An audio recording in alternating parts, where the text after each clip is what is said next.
Buenos días. En primer lugar, quería sumarme a los agradecimientos a los organizadores y confiar en que sigan convocándonos cada año. La próxima mesa aborda el tema del síncope. La va a presentar el doctor José Manuel Rubio Campal, que es quien dirige actualmente la unidad de arritmias de la Fundación Jiménez Díaz. Hemos sido compañeros de carrera y si ya entonces era un brillante estudiante, posteriormente como cardiólogo ha demostrado sus múltiples habilidades. En atención primaria, los médicos de familia tenemos la suerte de recibir muchas veces el feedback de los pacientes cuando han sido valorados o tratados en el hospital. Y desde luego los que pasan por las manos del doctor José Manuel siempre se muestran muy satisfechos por el tratamiento recibido, así como por el trato tan humano, tan cordial y tan próximo que les muestra. Nada más, os dejo ya con su presentación, aproximación al paciente con síncope. Muy bien. Bueno, muchísimas gracias, desde luego a ti por tus palabras, porque efectivamente da gusto estar contigo compartiendo esta charla y, bueno, gracias evidentemente al doctor Tuñón, a los organizadores de esta sesión. Bueno, sin más preámbulo, sabéis que es el tema del síncope, un tema que yo creo que a todos los cardiólogos y médicos en general y atención primaria nos importa mucho y vamos a hacer una valoración global del tema del síncope y luego la doctora Bravo nos contará algunos casos muy interesantes de síncope. A ver, ahora. Básicamente vamos a definir en la sesión qué es y qué no es un síncope, que es una cosa que parece una tontería, pero es muy importante, qué tipos de síncopes hay en general, que tengamos claros qué grupos tenemos de síncopes, ¿no? Qué tiene que hacer el médico de atención primaria para valorar un síncope y qué es lo más importante para decir lo mando o no a cardiología o incluso a urgencias porque el síncope no me gusta, y veremos qué dos derivación hay para que efectivamente se mande a cardiología, a estudio o incluso a urgencias, ¿no? Sabéis que a los cardiólogos nos encantan las guidelines, las guías, que hacemos guías cada 2 por 3. ¿No? Yo para esta charla uso esas guías que son las del síncope que se publicaron hace ya 3 años por parte de la Sociedad Europea de Cardiología, que son muy prácticas y muy completas. Pero también la Sociedad Española de Cardiología, junto con Primaria, ha hecho unas guías de síncope que creo que también son muy interesantes, ¿no? Y de hecho en ellas me he basado un poco para decir qué criterios tenemos hoy en día para que un médico de atención primaria mande a cardiología o no un paciente con un síncope y qué cosas tiene que hacer y qué cosas no tiene que hacer para la valoración de ese síncope, ¿no? Bueno, aunque lo sepáis todos ya, un síncope se define como la pérdida brusca y transitoria del conocimiento, en la cual el paciente pierde altura postural, cae al suelo, no está consciente. Pongo que no es consciente porque muchas veces el paciente no se acuerda, dice, uy, yo no me acuerdo si me caí o no me caí, no estoy seguro y tal. No, siempre a veces hay un testigo que dice, no, se cayó al suelo, pero el conocimiento, estoy seguro de ello, seguro y tal. No, lo que pasa es que el paciente pues no se acuerda, dice, uy, yo no me acuerdo y tal, ¿no? Pero evidentemente pierde el conocimiento, cae al suelo, no responde a estímulos, dura unos segundos, un tiempo más o menos corto y se recupera rápida y espontáneamente. Es una cosa muy importante, ¿no? Mecanismo global es bajada brusca de la presión cerebral, que es lo que conduce a ese síncope. Bueno, muy importante también a veces, que es una tontería decir lo que no es un síncope, que se puede parecer un síncope y luego no lo es, ¿no? Y los de primaria lo veis más que nosotros y decís, esto es un síncope o no es, ¿no? La epilepsia, uno puede pensar, hombre, no es un síncope, y dice, bueno, pero hay epilepsias que se pueden parecer a un síncope, ¿no? La epilepsia clásica de toda la vida de Dios, con la fase clónica, tónica, tal, no sé qué, no, parece que no. Luego hay formas parciales de epilepsia, formas complejas que pueden parecer un síncope, pero hay que tener claro que eso en el fondo no es un síncope, es un cuadro epiléptico, como sea, pero no es un síncope, ¿no? Una hipoglucemia se puede parecer un síncope, pero tampoco lo es. El paciente puede estar muy obnubilado, muy abotargado, pero sincopado no está por culpa de esa glucemia tan baja, y es muy importante que sepamos que no es un síncope, no. Hay gente con mareos muy intensos, dice, uy, me estoy mareando, me mareo por un cuadro vertiginoso, lo que sea, se caen incluso al suelo, o sea, se sientan para ver, no es un síncope, es una cosa muy importante. Y aquí hay un tema muy importante en parte de todos nosotros, que los pacientes comunes ancianos tienen frecuentemente cuadros de drop attacks o de cataplexia, los cuales sin preconocimiento caen al suelo. Y dices, bueno, hay una pérdida de equilibrio, de fuerza, de tono postural, caen al suelo, son conscientes, no, pero cada una persona mayor a veces es difícil saber, dices, ¿perdió conocimiento, no perdió conocimiento? Tal, y dice, no, yo creo que me di cuenta de que me caía, pero bueno, es un tema importante, pero este drop attacks no es un síncope a lo que estamos acostumbrados a ver como síncope en general, ¿no? Evidentemente, intoxicaciones por drogas, alcohol, pueden parecer, pero tampoco son un síncope, ¿no? Y luego no nos olvidemos, a veces hay gente que simula síncopes. Uy, que me voy a marear, que me estoy mareando, que me caiga al suelo y tal, ¿no? Y oye, hay profesionales en esto que incluso simulan síncopes muy bien y el cardiólogo avezado o el médico de atención primaria avezado dice, uy, esto me parece a mí que es un síncope que no es real, ¿no? Bueno, las guías un poco nos dicen, efectivamente, esto que he contado yo en unas tablas, diciendo, bueno, que es muy importante que empecemos diciendo si es síncope o no es síncope, porque si no es síncope, evidentemente, pasamos a otro punto neurológico o endocrinológico, lo que así tal, ¿no? Entonces, bueno, en esta lista tabla se refleja lo que no es un síncope, lo que hemos comentado, las cataplexias, los drop attacks, la epilepsia, en fin, ¿no? Problemas que pueden parecer un síncope, pero que en el fondo realmente no son síncopes ni mucho menos, ¿no? Bueno, para que todos tengamos claros un poco decir, vamos a poner un apellido a los síncopes, sabéis que hay tres tipos o grupos en general: cardiogénico, de origen cardiológico; neuromediado, que el corazón es, por así decirlo, la parte testiga de algo que ocurre a nivel autonómico, que es lo que hace que tengas el síncope; y el tercer grupo es el grupo ortostático, o sea, ¿cuál? Cardiogénico, neuromediado, ortostático. Ya tenemos un poco el apellido de los síncopes, ahora vamos a poner un poquito más de nombre a apellidos a sus síncopes, ¿no? Cardiogénico, hay tres grupos: bradiarritmias, taquiarritmias o cardiopatías que producen obstrucciones al tracto de salida que da lugar a esa pérdida de flujo y ese síncope, ¿no? Bloqueo AV, evidentemente, es una cosa que todos conocéis, de alto grado, completo, en fin, todos son causas de síncopes. Pausas sinusales, paro sinusal, taquicardias supras mal toleradas, sobre todo en gente mayor, con disfunción diastólica o con disfunción sistólica. Una taquicardia supra en un paciente joven se puede tolerar bien, pero un paciente mayor puede dar lugar a un síncope. TVs, evidentemente, puede producir síncope, sobre todo con cardiopatía, y cardiopatías, estenosis aórtica severa, hipertróficas obstructivas, mixoma auricular que bloquea la válvula mitral, taponamiento cardíaco, disección aórtica, son causas que producen síncope, que no son por arritmia, sino son por un problema cardiológico primario en sí, ¿no? Segundo grupo, cuadros de síncopes neuromediados, neuromediado o reflejo. Bueno, aquí tenemos ya tres grupos también. El vasovagal, que es el que todos conocemos, el más frecuente, en el cual hay una angustia emocional, hay un miedo a la sangre, que es muy frecuente eso, a los instrumentos, dándonos que el cuadro típico de bajada de tensión, de perfusión, de síncope, el cuadro vasovagal. El tipo situacional, que se llama así, por estímulo de mecaноreceptores, por la tos, por estornudo, por un estímulo intestinal, por tragar, por defecar de alguna manera muy intensa, por dolor intenso, por la micción, tras ejercicio, postprandial, por dolor, estímulo de receptores, mecanoreceptores, y eso produce un cuadro de bajada de tensión arterial y bajada de frecuencia cardíaca. Es un síncope situacional por mecanoreceptores. Y el tercer grupo de los neuromediados es el carotidio, en el cual el serocarotidio tiene una hipersensibilidad y responde de manera exagerada a una presión o a una compresión del mismo, ¿no? Pausas de 3 segundos o mayores, bajada de la tensión arterial, y eso produce ese síncope carotidio de tipo neuromediado.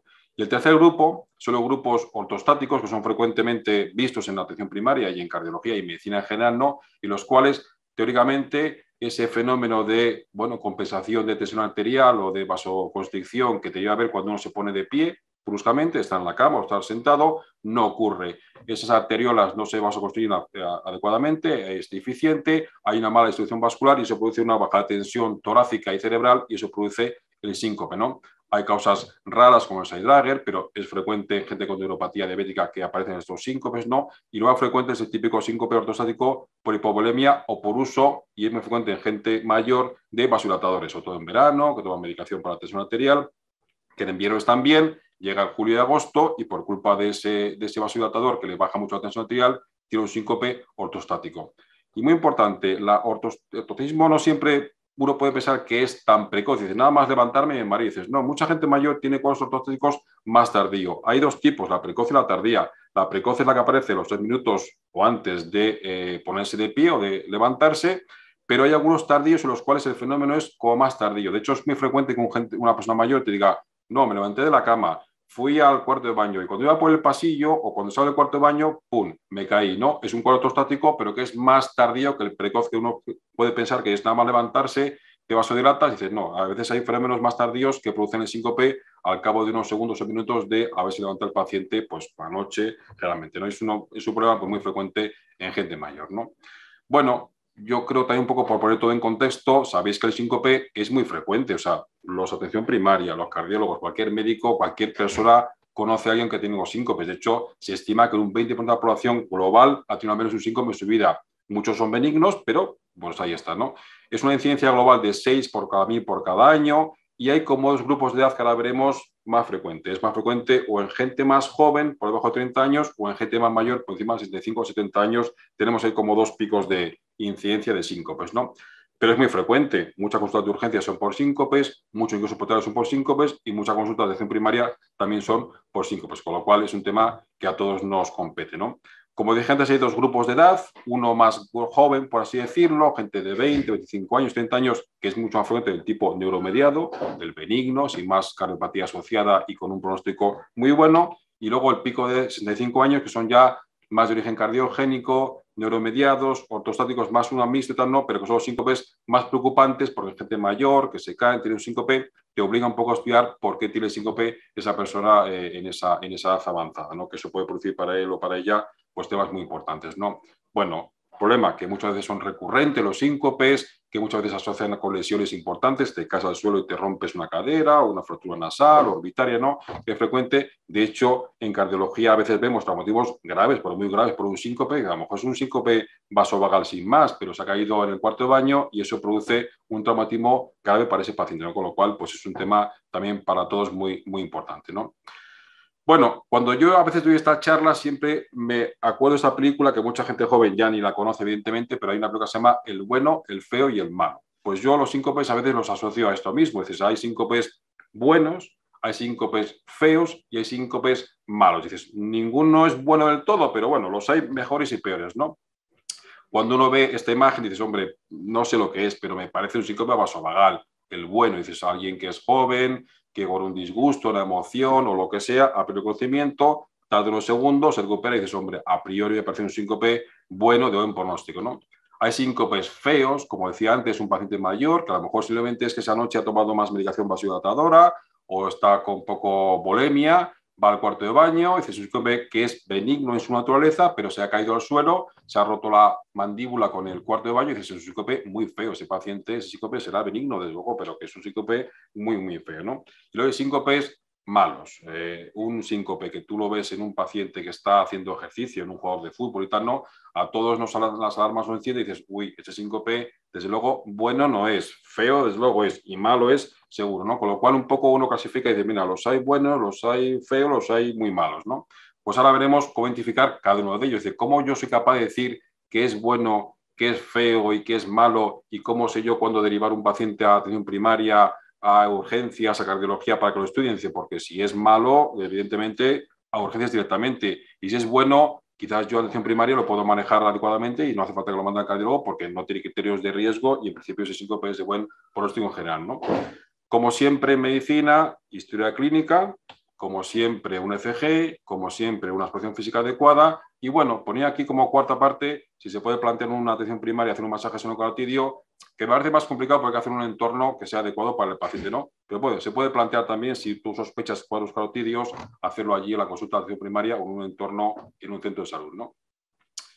Esto es muy importante, siempre lo decimos a todos los médicos que hacen urgencias o que hacemos clínica, ¿no? Que la exploración física y el interrogatorio es muy importante. Interrogar bien el síncope, que el paciente pues, si está interrogado, preguntarle con orden, dejar que hable, que nos cuente cómo fue el síncope, si se acuerda o no, si hay algún testigo, en fin, pues todo eso es muy importante, ¿no? Y a medida que te cuenta el paciente cosas, tú vas diagnosticándolo y diciendo, bueno, sí, es bueno, es malo, tal, no sé qué. Tú vas un poco ya diciendo qué tipo es. Si es ortostático, es vasovagal, es neuromediado, es cardiogénico y tal, ¿no?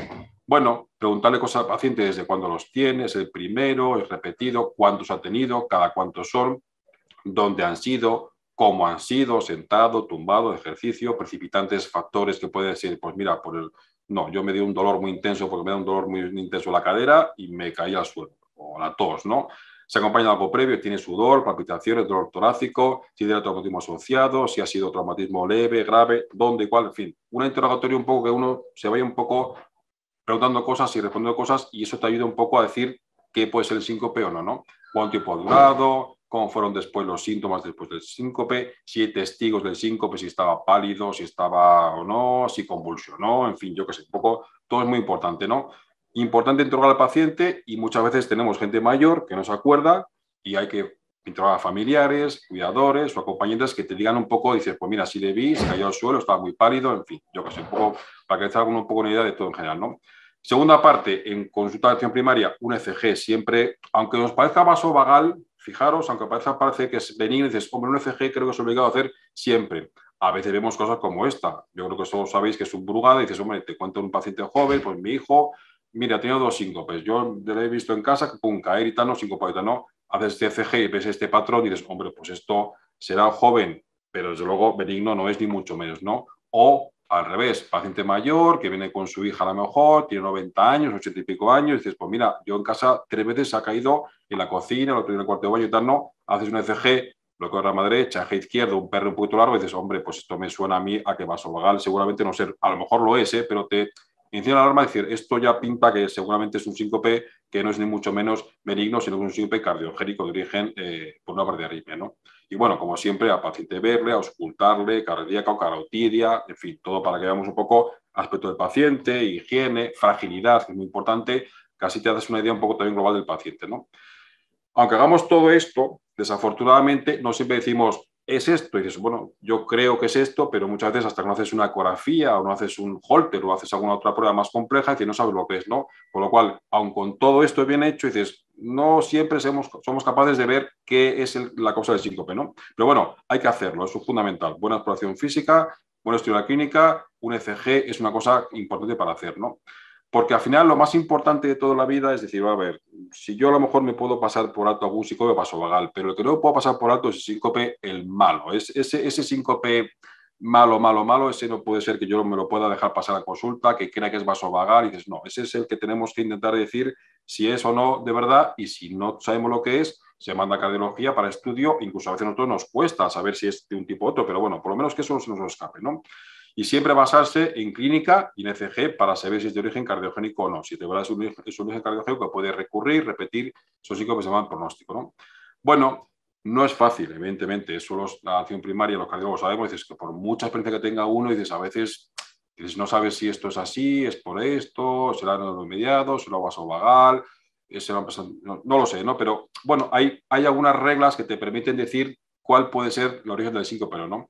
Hay un estudio que se hizo hace unos años, es el estudio ECG-SIS, ¿no? Que un poco decía, mira, hazte preguntas y estas preguntas te respondes. Si das una serie de puntos, si algunos puntos son X o Y, será más probable, ¿no?, que sea de origen cardiogénico. Operaciones asociadas, más 4 puntos. ECG anormal o patología cardíaca, más 3 puntos. Con esfuerzo, más 3. En supino, más 2.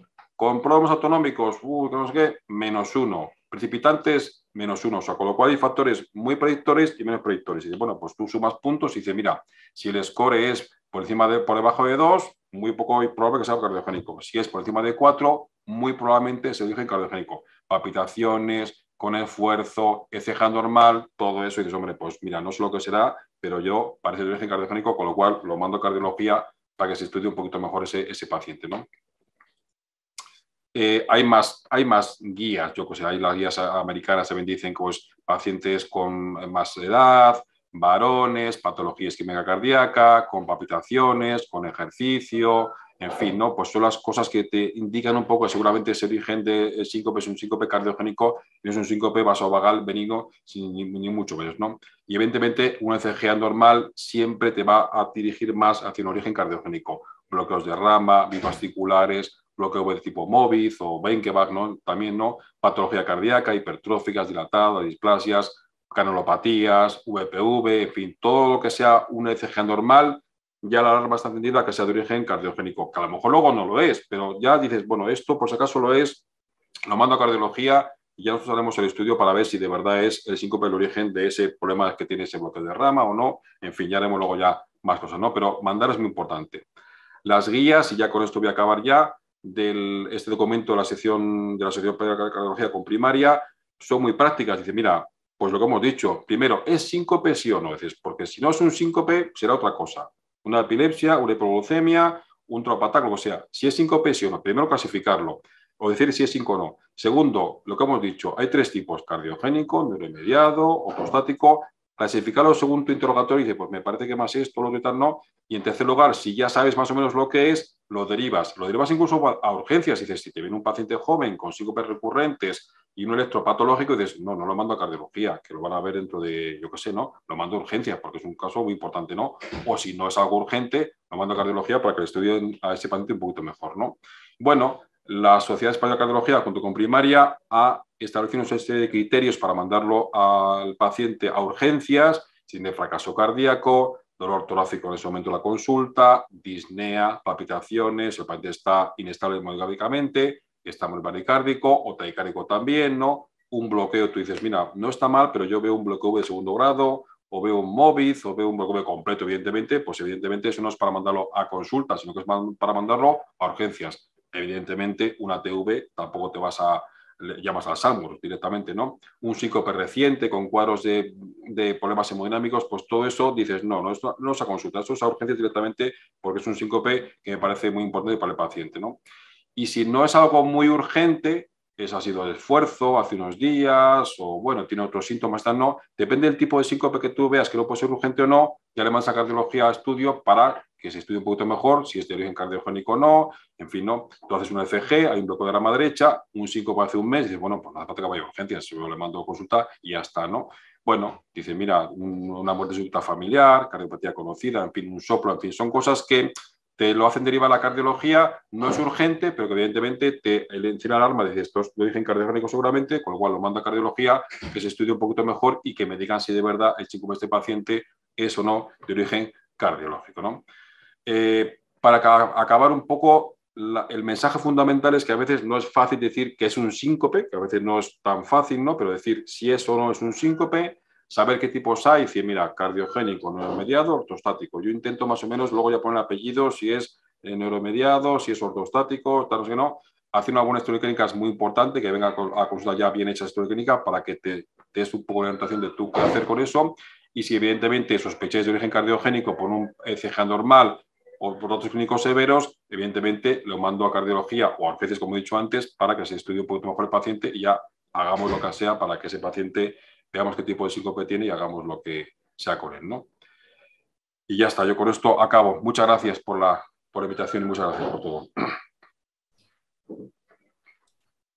Bueno, muchísimas gracias, José Manuel, por esta excelente aproximación al paciente con síncope. Ya lo están diciendo en el chat, que les ha gustado muchísimo la presentación a la gente. Y bueno, como vamos un poquito justos de tiempo, si queréis dejamos las preguntas para el final y doy paso a la compañera excelente también de la unidad de arritmias, la doctora Loreto Bravo, que nos va a presentar unos casos clínicos de pacientes con síncope. Buenas tardes y muchas gracias a la organización por invitarme a dar esta charla. En respuesta a nuestras moderadoras, estoy de acuerdo, trabajar con el doctor Rubio, la verdad es que es un privilegio y bueno, un poco para completar la presentación que ha hecho él desde el punto de vista teórico, pues me toca a mí comentaros unos cuantos casos que creo que son bastante representativos de nuestra práctica diaria, tanto en la atención primaria como en cardiología. Sin más dilación, comienzo con el primer caso, que es una mujer de 78 años, como antecedentes personales es hipertensa desde hace aproximadamente 10 años y dislipémica. Está en tratamiento con antihipertensivos habituales, los sartán con hidroclorotiazida y un hipolipemiante, la simvastatina, y además está en tratamiento por un hipotiroidismo primario y por su osteoporosis. La paciente consulta en el centro de salud con su médico de cabecera por un episodio de pérdida de conocimiento que tuvo hace una semana y que ocurrió en el cuarto de baño tras la micción durante la noche. La paciente cuenta que después de orinar nota una sensación de subida de calor a la cabeza y se despierta en el suelo habiendo caído hacia adelante y con un traumatismo leve en la mano. Interrogada por síntomas habituales o por antecedentes sincopales, sí que nos cuenta síntomas de ortostatismo ocasional, pues cuando se levanta de la cama o algunas veces cuando se levanta desde sedestación. En consulta, la exploración física es normal, con tendencia a la hipertensión, unas pulsaciones normales y una saturación basal de oxígeno normal. Y la auscultación cardíaca nos llama la atención un soplo sistólico, pero leve, en borde external izquierdo, que nos sugiere una cardiopatía grave. Este es el electrocardiograma que hacemos en la consulta. Os dejo mirarlo durante unos segundos. Pero vamos así a grosso modo por encima, aunque he quitado las lecturas digitales automáticas, nos muestra un ritmo sinusal con un intervalo PR normal a simple vista, con menos de un cuadro grande de 200 milisegundos. Tiene un QRS estrecho, con un eje que tiende hacia la izquierda, pero que no es un hemibloqueo izquierdo todavía, que es un hallazgo bastante frecuente en pacientes hipertensos de larga evolución. Y la repolarización parece bastante anodina, con un QT corregido que ya os lo digo que es normal, según la lectura automática. Muy bien, pues según nos ha explicado excelentemente el doctor Rubio, lo primero que tenemos que intentar deducir es qué perfil de riesgo tiene esta paciente. Es decir, de los 3 mecanismos fisiopatológicos del síncope, neuromediado, ortostático o cardiogénico, pues tenemos que decidir si la paciente es una paciente que sea más probable que tiene un síncope de bajo riesgo, es decir, o bien neuromediado o bien ortostático, o que sea un síncope de alto riesgo de origen cardiogénico. En este caso, si nos vamos a la anamnesis sobre el acontecimiento sincopal, veremos que el síncope desencadenado por tos, defecación o micción se encuadra dentro de los síncopes situacionales y por lo tanto sería ya un dato de bajo riesgo. En cuanto a la historia médica, la paciente presenta una ausencia de cardiopatía estructural conocida. Es verdad que hemos auscultado un soplo sistólico de baja intensidad en la consulta, pero que no sugiere una estenosis aórtica severa ni una cardiopatía severa. En cuanto a la exploración física, como digo, nos pasa lo mismo. Tenemos una exploración física eminentemente normal, con tendencia a la hipertensión, una paciente ya tratada y conocida por ello. Y el electrocardiograma, fundamental, las 3 patas de la anamnesis en consulta, la historia clínica, la exploración física y el electrocardiograma, que son normales. Es decir, que en conjunto la paciente probablemente es una paciente de bajo riesgo para un evento adverso por culpa de este síncope. Podríamos decir que es un síncope situacional que se encuadra dentro de los síncopes neuromediados. Y si fuera un único episodio, probablemente podríamos decirle a la paciente que no necesita estudios adicionales. Normalmente lo que se suele recomendar en pacientes añosos con tratamiento antihipertensivo que debutan con un síncope neuromediado u ortostático es reducir o titular el tratamiento antihipertensivo para evitar recurrencias. Pero en general no se suele indicar pruebas adicionales, salvo que haya signos claros de cardiopatía. Sin embargo, en el transcurso de la evolución, la paciente empieza a presentar síntomas recurrentes, empieza a tener más síncopes, algunos desencadenados con la micción por la noche, pero algunos otros sin pródromos, estando simplemente en la cocina de pie, después de un ratito empieza a tener pérdidas de conocimiento, que además no es capaz de identificar porque los pródromos son muy cortitos, es decir, esos síntomas premonitorios duran menos de 10 segundos y no le da tiempo a poner medidas defensivas para no caerse, y en alguna ocasión vuelve a tener un traumatismo de mayor entidad. En esta situación, el síncope, aunque sigan pareciendo de bajo riesgo, empiezan a tener ya consecuencias sobre la calidad de vida de la paciente y, por tanto, parece que tendríamos que hacer algún estudio más o intentar darle alguna solución más. Entonces, planteo unas opciones diagnósticas que me gustaría que considerara la audiencia sobre qué maniobra o maniobras se podrían realizar a continuación. Y les propongo 4 para que intenten pensar cuál de ellas o si harían varias de ellas o no harían ninguna y simplemente seguirían con un manejo conservador y expectante de la paciente. Serían el test de ortostatismo, el masaje del seno carotídeo, el test de mesa basculante o un estudio electrofisiológico para llegar a un diagnóstico más claro de esta paciente. Les dejo unos segundos para pensarlo.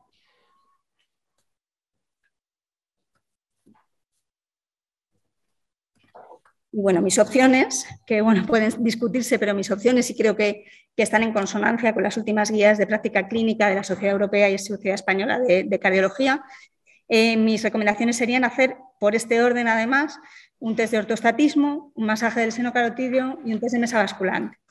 ¿Por qué? Los síncopes de la paciente siguen pareciendo de origen neuromediado, incluso algunos con desencadenante de ortostatismo, pero la paciente empieza a tener síntomas muy recurrentes que empiezan a limitar su calidad de vida. Entonces, no intentamos llegar a un diagnóstico más claro de la paciente, porque el diagnóstico está claro, es un síncope neuromediado, pero sí intentamos discernir cuál es el componente predominante que funciona en los síncopes de esta paciente. Es decir, queremos intentar distinguir si los síncopes de esta paciente son más bien vasodepresores, de esos que funcionan bajando la tensión de la paciente, o si el componente predominante en esta paciente es un componente cardioinhibidor, es decir, lo que baja en la paciente es las pulsaciones, la frecuencia cardíaca, y por tanto el tratamiento puede diferir, el manejo de la paciente puede diferir en la evolución.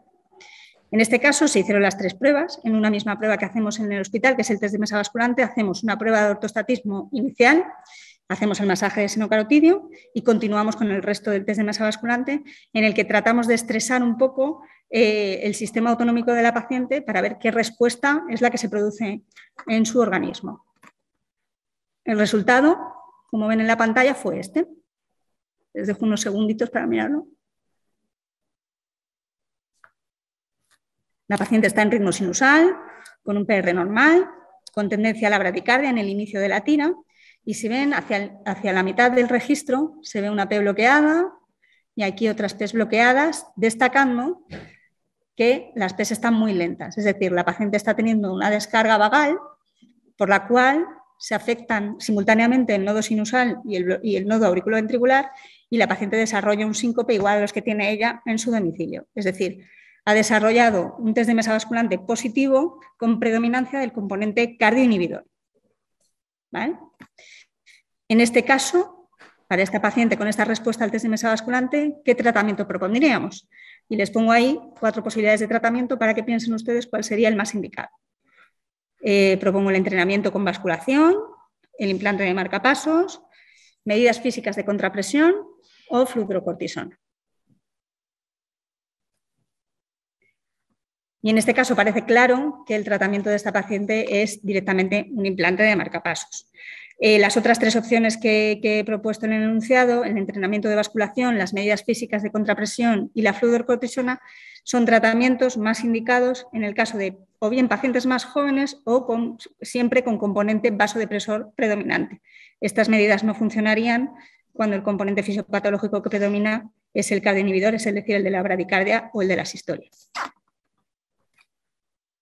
Y esto va en consonancia con el resultado del estudio Spain. Lo pongo aquí, lo saco a colación porque es un estudio desarrollado en centros españoles que demostraron que el tratamiento con marcapasos de pacientes mayores de 40 años con síncopes neuromediados de mecanismo demostradamente cardioinhibidor reducía las recurrencias de síncope incluso por 7 veces durante el periodo de seguimiento.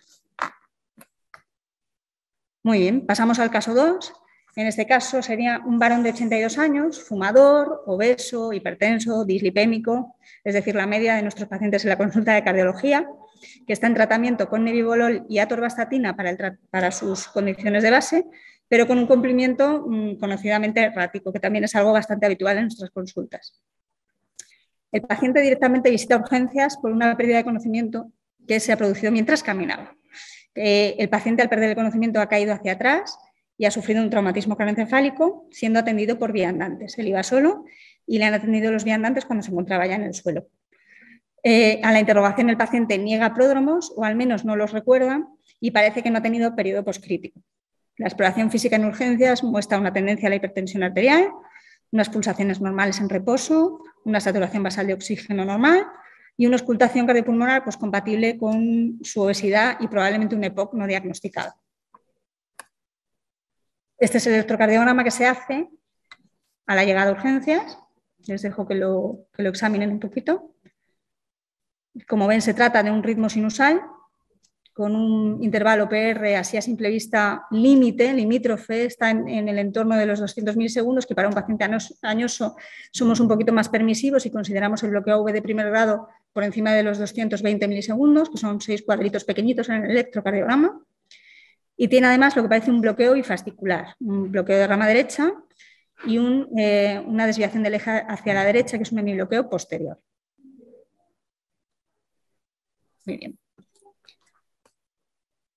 Entonces, igual que en el primer caso, nuestro principal cometido como primeros médicos de este paciente que visita urgencias por síncope no es tanto llegar al diagnóstico, sino describir un poco qué perfil de riesgo tiene este paciente. En este caso, el acontecimiento sincopal tiene criterios de alto riesgo por ser un síncope que ocurre durante un esfuerzo, aunque no sea un esfuerzo supranormal, sino caminando, ya es un síncope que se produce en un entorno que no es ni situacional ni típico de un neuromediado. Además, el paciente, aunque no pueda recordarlo bien porque ha tenido un traumatismo craneoencefálico, no podemos asegurar que tenga pródromos, pero desde luego la caída hacia atrás siempre nos tiene que hacer suponer que la pérdida de conocimiento ha sido brusca y que el paciente no ha sido capaz de poner medios defensivos. Por otra parte, no tenemos una historia médica previa que nos haga pensar en una cardiopatía estructural. No sabemos si el hombre tenía una cardiopatía hipertensiva previa, pero la auscultación no parece que tenga signos de alarma. Y por último, el electrocardiograma de este paciente sí que reúne criterios de alto riesgo por tener, como ven en el lado de la izquierda del cuadro, un bloqueo de rama, en este caso un trastorno de la conducción intraventricular con un bloqueo bifascicular, un bloqueo de rama derecha y hemibloqueo posterior. Es decir, globalmente el paciente tiene un perfil de riesgo alto por el tipo de síncope que ha sufrido, la ausencia de pródromos y la presencia de un electrocardiograma patológico. El paciente, por tanto, ingresa desde urgencias en la planta de cardiología y en este caso se implantó marcapasos directamente sin complicaciones. Lo remarco porque sí que según las últimas guías de práctica clínica se podría optar primero por hacer un estudio electrofisiológico para demostrar efectivamente que hay un trastorno de conducción intraventricular patológico y según el resultado implantar el marcapasos, pero también es verdad que en pacientes añosos, frágiles y que tengan una causa probable de síncope de origen cardiogénico se está implantando de manera empírica con buenos resultados. En este caso, el paciente se implantó un marcapasos sin complicaciones y pudo ser dado de alta a las 24 horas. Sin embargo, consulta nuevamente en urgencias 3 semanas después por pérdida de conocimiento, esta vez en domicilio, estando en bipedestación y sin pródromos. No tuvo un traumatismo grave, pero decidió acudir a urgencias ya que había tenido este mismo problema poquitas semanas antes. En este caso, la exploración física no demuestra hallazgos patológicos, estaban unas pulsaciones en una frecuencia entre 60 y 100 latidos por minuto. La radiografía que se realiza al ingreso no tiene alteraciones. Recordemos que es un paciente al que se le ha implantado un marcapasos recientemente y lo primero que miraron los médicos que le atendieron fue si los cables estaban en su sitio y se le realiza un electrocardiograma según entra por la puerta que muestra, como ven, un marcapasos normofuncionante. Entonces, parece a priori que tanto la exploración como el electrocardiograma son normales, sin embargo, el síncope en un paciente que ha tenido un síncope de probable origen cardiogénico muy poquito antes, que vuelve a repetir un síncope sin pródromos estando en bipedestación, pues nos obliga a que, al menos solo por el perfil de la historia clínica, es un perfil de alto riesgo, y aunque tenga un marcapasos implantado, nos obliga a mantenerle monitorizado entre 6 y 24 horas, ya sea en urgencias o hospitalizado. En este caso, mientras esperábamos el resultado analítico, que se hace a todo paciente en urgencias, la monitorización nos demostró que efectivamente el paciente tenía una disfunción del marcapasos por el que en momentos en los que se movilizaba en la cama de urgencias tenía fallos de captura. Ven ahí las espigas de marcapasos detrás de las ondas P que no producen un QRS acorde a la frecuencia del paciente. Entonces, en las primeras 6 horas de monitorización sabemos que podemos llegar al diagnóstico de un síncope de probable origen cardiogénico cuando lo sospechamos así en urgencias. Y por último, para terminar, el tercer caso es un varón de 75 años, hipertenso, con antecedente de infarto inferior en el año 2008, que ingresa por palpitaciones y deterioro de clase funcional para disnea en la última semana. Es un paciente que se hace un electrocardiograma en urgencias que detecta una fibrilación auricular no conocida previamente, con respuesta ventricular rápida, y mediante la anamnesis y las pruebas complementarias se le diagnostica de primer episodio de insuficiencia cardíaca. En el ecocardiograma a pie de cama tenía una función ventricular ligeramente deprimida por hipoquinesia global y en la analítica inicial no parece que hubiera una elevación de marcadores de daño miocárdico en curva isquémica, parecía que estaban en meseta, acorde a un episodio más de descompensación de insuficiencia cardíaca que un episodio isquémico per se. Durante el ingreso, aún así, se realiza una coronariografía para ver qué tal estaba el stem de la coronaria derecha que se había implantado en 2008, que estaba permeable, y no tenía nuevas lesiones coronarias. Entonces, asumiendo que el desencadenante de este episodio de insuficiencia cardíaca era una fibrilación auricular no conocida previamente, que había debutado con respuesta ventricular rápida, se decide programar durante el ingreso un eco transesofágico para descartar trombos y una cardioversión eléctrica programada. Este es el electrocardiograma del paciente a su llegada a urgencias, en el que, como ven, tiene una fibrilación auricular con respuesta ventricular rápida, en torno a 110 latidos por minuto. Se observa un QRS estrecho y una repolarización bastante anodina, sin cambios isquémicos claros, agudos. ¿Vale? Por lo que se decide, tras descartar trombo en la orejuela, realizar cardioversión eléctrica. Esta cardioversión es eficaz durante el ingreso y al alta se decide sustituir la antiagregación que tomaba por su cardiopatía isquémica previa pues por anticoagulación, dado que ahora tiene un factor añadido de riesgo cardioembólico. Además, se añade a su tratamiento furosemida para la insuficiencia cardíaca, dosis bajas de bisoprolol para el control de frecuencia, ramipril, atorvastatina y amiodarona como antiarrítmico para intentar reducir las recurrencias de fibrilación auricular en su domicilio. Sin embargo, el paciente acude a las 72 horas del alta con un síncope y un presíncope en las últimas 24 horas, que han ocurrido en bipedestación y en sedestación respectivamente, sin pródromos y sin periodo poscrítico. La exploración física y la radiografía de tórax que se realizan en urgencias al llegar no muestran datos de insuficiencia cardíaca como sí tenía en el ingreso anterior, 72 horas antes. Y este es el electrocardiograma que tiene en esta segunda visita a urgencias.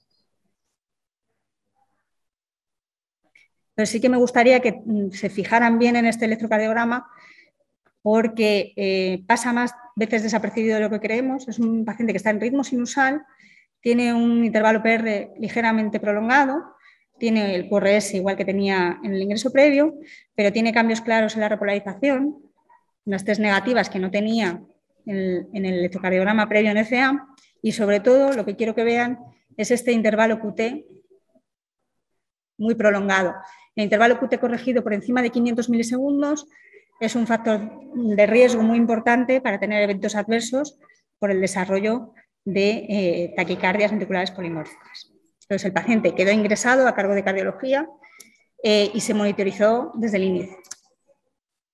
Y en las siguientes 2 horas, el paciente estando en telemetría todavía, antes de que llegara la analítica de urgencias, desarrolla este evento. Como ven, en un paciente con un intervalo QT prolongado que empieza a hacer extrasístoles ventriculares muy precoces que se montan encima de la onda T previa, se produce un fenómeno de onda R sobre onda T que desencadena una torsada de puntas, una taquicardia ventricular polimórfica sobre un sustrato de intervalo QT prolongado que se llama así, torsada de puntas, por esta morfología de cambio de eje, cuyo tratamiento es la desfibrilación eficaz del paciente.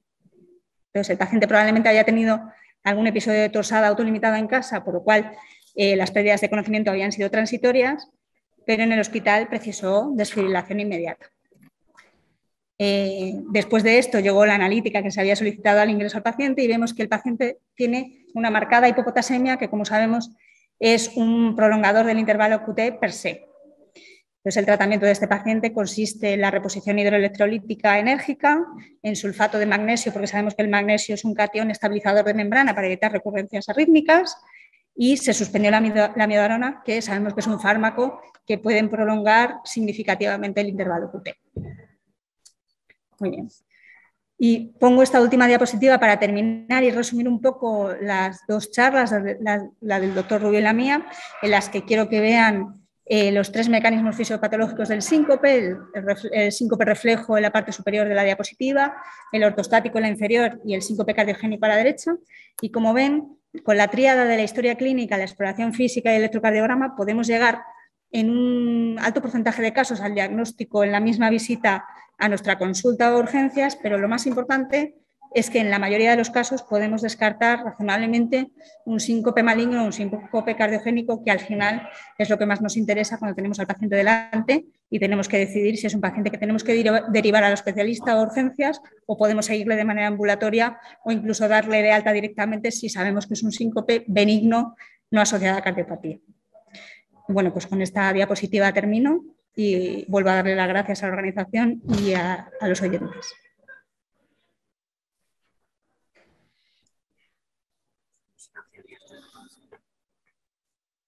Bueno, muchas gracias, Loreto, también por estos excelentes casos de síncope que han sido muy interesantes, a mi parecer. Bueno, la verdad que en el chat yo creo que la gente ya está un poco con ganas de ir a comer y hay menos actividad que antes, pero bueno, hay cosillas. Entonces hay una pregunta, si queréis os la hago y luego si no, pues charlamos un poquito más. Entonces hay una oyente que pregunta que cómo haríais un poco el seguimiento, cómo se plantea el seguimiento de un paciente con síncopes. Dice que si creéis que es mejor que el paciente acuda cada vez que ha tenido un síncope entendemos que no fuera de alto riesgo ni a mandar a urgencias, ¿no? Un paciente a lo mejor con síncopes recurrentes, pero que no acaba de quedar claro si es un poco como mejor que vaya cada vez que ha tenido alguno, o plantearle un seguimiento pues quincenal o cada tiempo que sea, para ver cómo va. Entonces, bueno, no sé un poquito lo que pensáis. Loreto, tú. Bueno, yo creo que en primer lugar sí está claro que el síncope es claramente benigno, de origen no cardiogénico. Fundamentalmente lo que vemos en consulta son neuromediados en gente joven y neuromediados o incluso mixtos, neuromediado y ortostáticos en gente mayor medicada, es lo más frecuente. pues lo que hay que hacer fundamentalmente es tranquilizar al paciente. Yo creo que muchas veces el paciente lo que tiene es mucha angustia, porque es verdad que el episodio sincopal siempre es algo alarmante, tanto para el paciente como para el familiar que lo presencia, porque evidentemente el familiar lo que está viendo es que su padre, su madre, su hermano, pues se ha caído al suelo, ha perdido el conocimiento, le parece que está muerto y revive a los 10-15 segundos, pero esa experiencia muchas veces es bastante angustiosa y lo que hay que hacer es tranquilizarles, asegurarles que el mecanismo no es maligno, que es posible que se repita y hacer sobre todo una labor de instrucción, una labor de enseñanza sobre cuáles son los síntomas que tienen que hacer que el paciente se siente o haga maniobras de contrapresión, apretar los brazos, cruzar las piernas, incluso agacharse. Es decir, una labor pedagógica sobre cómo reconocer los síntomas prodrómicos, fundamental. Una labor de ajuste de tratamiento para intentar reducir las recurrencias en pacientes, sobre todo mayores polimedicados. Y luego, si precisa el paciente seguimiento porque sean recurrentes, pues ya derivar al especialista pues para hacer estas pruebas que hemos comentado, por ejemplo, en el caso 1, en el que sabemos que el paciente tiene un síncope de perfil benigno, pero sin embargo ya está interfiriendo con su vida habitual y puede requerir maniobras un poquito más avanzadas. Sí, yo, vamos, totalmente de acuerdo con lo que ha dicho Loreto. O sea, lo más importante de todo siempre es no tanto que vuelva o no a consulta, sino que tú tengas claro que ese síncope tiene nombre y apellido. Si estás seguro 100% que es neuromediado vasovagal, pues mire, oiga, aprenda un poco a intentar evitar esto y tal. O sea, también es verdad que a vosotros y a nosotros una cosa que nos preocupa mucho es que aunque creamos que es benigno, cualquier síncope que hemos dicho recurre en ti, pero cuando recurre mucho, dices... ya no me gusta, o sea, porque si tiene una paciente joven pero ha tenido 7 síncopes y dices, me sincopo todos los días, dices, o puede ser una simuladora, también puede ser, ¿no? O se me escapa algo que no sé lo que es, ¿no? Porque aunque digamos que recurren los síncopes, cuando recurren mucho, ya no gusta tanto, ¿no? Con lo cual, bueno, yo creo que depende, o sea, la clave de todo siempre es decir, a ver, ¿qué es este síncope? Si estoy seguro que es benigno, pues tratarlo como si fuese benigno, pero si no estoy seguro de lo que es, pues oye, habrá que intentar hacer algo más para saber qué tiene ese paciente, si de verdad son benignos o no, ¿no? O sea, también la clave es a ese síncope poner nombre y apellidos, eso es fundamental, ¿no?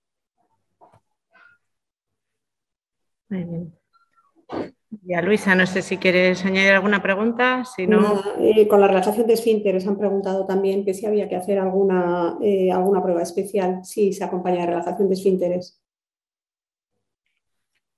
Bueno, la relajación de esfínteres per se no es un dato específico, se puede producir tanto en crisis epilépticas como en síncopes genuinos por hipoperfusión cerebral y per se no es un dato específico que oriente a nada concreto, ¿vale?